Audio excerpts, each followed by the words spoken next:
नमस्कार, मैं किरणेश कुमार। आम आदमी पार्टी के संयोजक और दिल्ली के मुख्यमंत्री अरविंद केजरीवाल को सुप्रीम कोर्ट से 177 दिनों के बाद बेल मिली। लेकिन इस बेल के पीछे भी एक कहानी है।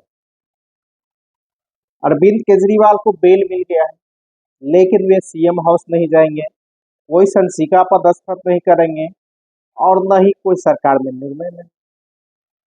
और कहा और इसके पीछे भी कई तर्क दिए जा रहे हैं। और इस बेल का मुख्य कारण है हरियाणा विधानसभा का चुनाव। हरियाणा में भारतीय जनता पार्टी शासन कर रही है और 90 सीट वाले हरियाणा विधानसभा का चुनाव 5 अक्टूबर को और 12 अक्टूबर को मतगणना हो।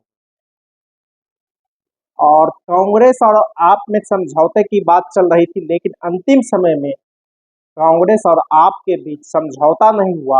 जब समझौता टूट गया, आपने उम्मीदवार घोषित कर दिया, कांग्रेस ने उम्मीदवार घोषित कर दिया, नामांकन समाप्त हो गया, तब एकाएक सुप्रीम कोर्ट से अरविंद केजरीवाल को बेल मिल गया।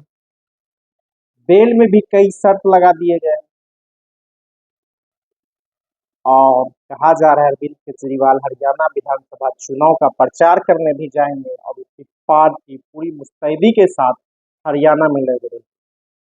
आम आदमी पार्टी जो वोट काटेगा वह कांग्रेस गठबंधन का काटेगा। इसका फायदा बीजेपी को मिलेगा। गुजरात चुनाव में भी यही हुआ था। गुजरात विधानसभा चुनाव में भी आपने जो वोट काटा उसका फायदा बीजेपी को हुआ। और जहां जहां आम आदमी पार्टी चुनाव लड़ती है वहां वहां फायदा बीजेपी को होता है, चाहे गोवा का सवाल हो, हिमाचल का सवाल हो, गुजरात हो या अन्य प्रदेशों का सवाल हो। दिल्ली तो एक उदाहरण है ही, जहां आम आदमी पार्टी अभी सत्ता में है और जिस तरह से राजनीति में आम आदमी पार्टी ने शुरुआत की है उसी के तर्ज पर बिहार में भी प्रशांत किशोर शुरू करने जा रहे हैं। लेकिन लोकसभा चुनाव कार्यक्रम घोषित होने से ठीक पहले, यूं कहिए कि लोकसभा चुनाव के दौरान ही अरविंद केजरीवाल को ईडी ने गिरफ्तार किया, जेल गए, फिर ईडी से वाले मामले में बेल मिला तो सीबीआई चले गए। सीबीआई अब दोनों में बेल मिला है और सुप्रीम कोर्ट के 2 जज की 2 टिप्पणी है। एक ने जहां सीबीआई को फिर से पिंजरे के तोता से बाहर निकले कहा है, तो और अरविंद केजरीवाल को ले भी टिप्पणी की है। तो आप कह सकते हैं कि यह बेल एक सोची समझी राजनीति का हिस्सा है और भारतीय जनता पार्टी को हरियाणा विधानसभा चुनाव में कैसे फायदा हो इसको ध्यान में रखकर अरविंद केजरीवाल को बेल दिया गया। और लोकसभा चुनाव के दौरान ही अरविंद केजरीवाल जेल से बाहर आए थे, चुनाव प्रचार करने गए थे, लेकिन दिल्ली में एक भी सीट पर कांग्रेस और आप गठबंधन को जीत नहीं मिली। अभी सभी सीटें भारतीय जनता पार्टी ने जीत ली और हरियाणा में भी बीजेपी सत्ता में रहते हुए बुरी तरह हार गई, पंजाब में हार का सामना करना पड़ा और देश का एक बड़े ही औद्योगिक और राजनीतिक रूप से सजग हरियाणा हाथ से नहीं चला जाए, इसलिए भारतीय जनता पार्टी किसी भी हालात में हरियाणा विधानसभा का चुनाव जीतना चाहती है। लेकिन जिस तरह वहां कांग्रेस ने किया है घेरेबंदी, उसका फायदा कांग्रेस को मिल सकता है। दिल्ली के राजनीतिक गलियारे में चर्चा है कि 4 राज्यों के विधानसभा चुनाव में अगर भारतीय जनता पार्टी पिट जाती है तो दिल्ली की सत्ता से नरेंद्र मोदी की विदाई भी हो सकती है। यही कारण है कि केंद्र प्राधिकरण बीच में ही अरविंद केजरीवाल को बेल दिया गया और कई शर्त लगा दिए गए। अभी हरियाणा का चुनाव चल रहा है, जम्मू कश्मीर में चुनाव है, इसके बाद महाराष्ट्र विधानसभा का चुनाव होना है और झारखंड विधानसभा। झारखंड में भी खेला शुरू हो गया है। झारखंड में के मुख्यमंत्री हेमंत सोरेन को लोकसभा चुनाव के पहले ईडी के द्वारा गिरफ्तार करके जेल भेजा गया और फिर चंपई सोरेन झारखंड के मुख्यमंत्री बने। झारखंड के मुख्यमंत्री के पद से चंपई सोरेन को इस्तीफा दिलाकर फिर हेमंत सोरेन मुख्यमंत्री बन गए। तब हेमंत सोरेन को चंपई सोरेन को ही हेमंत सोरेन के खिलाफ करवाकर भारतीय जनता पार्टी ने चंपई सोरेन को अपनी पार्टी में ले गई है। तो यूँ कहा जाए झारखंड की तैयारी भी भारतीय जनता पार्टी ने शुरू कर दी है।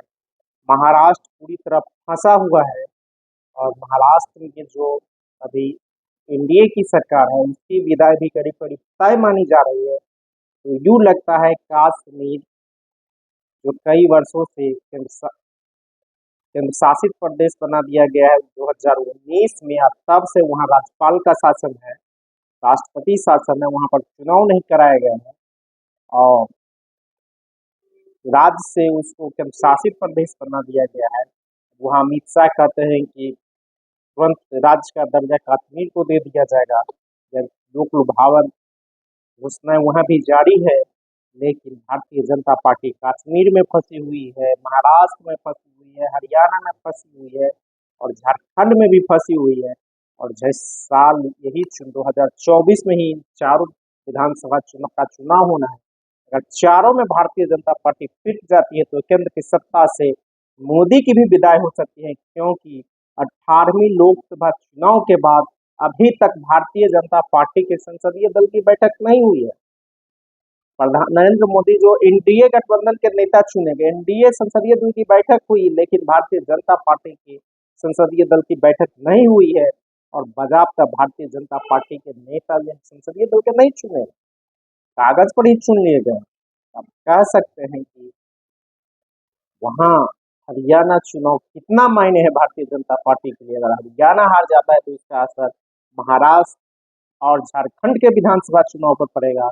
इसके बाद अगले साल होने वाले बिहार सहित और कई राज्यों के विधानसभा चुनाव पर पड़ेंगे। हालांकि महाराष्ट्र और झारखंड के विधानसभा चुनाव के साथ साथ उत्तर प्रदेश, बिहार सहित कई राज्यों के विधानसभा के चुनाव होंगे, लोकसभा के 2 सीटों पर भी चुनाव होंगे। तो यूँ कहिए कि महाराष्ट्र विधानसभा से चुनाव से पहले होने वाले हरियाणा विधानसभा चुनाव भारतीय जनता पार्टी के गले की हड्डी बन गई है और इसीलिए वे किसी प्रकार हरियाणा की सत्ता बचाना चाहती है।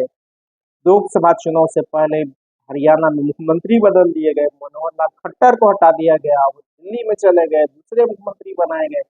लेकिन इस सब के बावजूद हरियाणा भाजपा की फंसी हुई है और फंसी हुई गाड़ी को निकालने के लिए केंद्र सरकार ने अरविंद केजरीवाल को जेल से निकाला है और अरविंद केजरीवाल कितना उसके सहयोगी हो सकते हैं तो वक्त ही बताएगा। लेकिन भारतीय जनता पार्टी हरियाणा में हाँफ रही है और कांप भी रही है, क्योंकि हरियाणा गया, महाराष्ट्र गया हाथ से, तो दिल्ली से नरेंद्र मोदी की विदाई भी तय होगी, क्योंकि दिल्ली बहुत ही निष्ठुर है, लोग यहाँ से अपमानित होके ही जाते हैं। इस तरह लोगों का कहना और चर्चाएं भी इस तरह की होती रहती है।